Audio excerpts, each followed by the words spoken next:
So നമുക്ക് ഇനി question number 4ലേക്ക് മൂവ് ചെയ്യാം. സോ ചോദ്യം വന്നിരിക്കുന്നത് convex mirror. So topic is ray optics. Ray ഒപ്റ്റിക്സിൽ നിന്ന് കോൺവെക്സ് മിററിന്റെ വളരെ ബേസിക് ആയിട്ട് നിങ്ങളുടെ മനസ്സിലേക്ക് വരേണ്ട ഇക്വേഷൻ ഏതാ? Mirror formula. എന്താണ് മിറർ ഫോർമുല?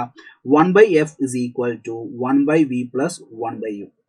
നിങ്ങൾ എപ്പോഴും പ്രോബ്ലം ചെയ്യുന്ന സമയത്ത് സൈൻ കൺസിഡർ ചെയ്യണം എന്നുള്ള കാര്യം ഓർക്കുക.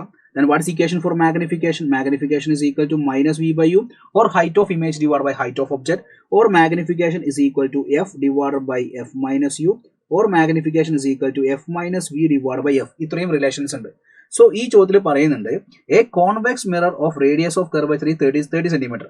So radius of curvature 30 centimetre ആണെങ്കിൽ ഫോക്കൽ ലെങ്ത് എന്ന് പറഞ്ഞാൽ നമ്മൾ പഠിക്കുന്നുണ്ട് r/2. സോ നമുക്ക് 30/2 that will give 15 centimetre focal length നമുക്ക് ആൻസർ കിട്ടി.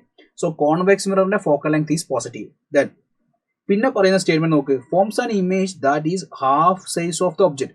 ഇമേജിന്റെ സൈസ് എന്ന് പറഞ്ഞിരിക്കുന്നത് ഹാഫ് ഓഫ് ദാറ്റ് ഒബ്ജക്റ്റ് ആണ്. So what is magnification? Magnification എന്ന് പറഞ്ഞാൽ height of image divide by height of object. Height of image ഒബ്ജക്റ്റിന്റെ പകുതിയാണെന്ന് പറയുന്നുണ്ട്. So answer magnification will be 1/2 ആയിരിക്കും. So convex mirror virtual image create ചെയ്യുന്നതുകൊണ്ട് നമുക്ക് magnification positive ആയിട്ട് എടുക്കാൻ പറ്റും.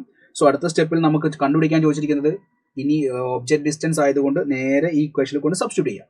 So magnification is equal to 1/2, എഫിന്റെ വാല്യൂ 15 മൈനസ് യു. അടുത്ത സ്റ്റെപ്പിൽ ക്രോസ് ചെയ്യുമ്പോൾ 15 minus u is equal to 15 into 2, that will give 30. So u equation other side പോകുമ്പോൾ u is equal to 15 minus 30, that will give minus 15 centimetre. So object മിററിന്റെ മുന്നിലാണെന്ന് നിങ്ങൾക്ക് മനസ്സിലാക്കാൻ പറ്റും. Answer is option 1. Thank U.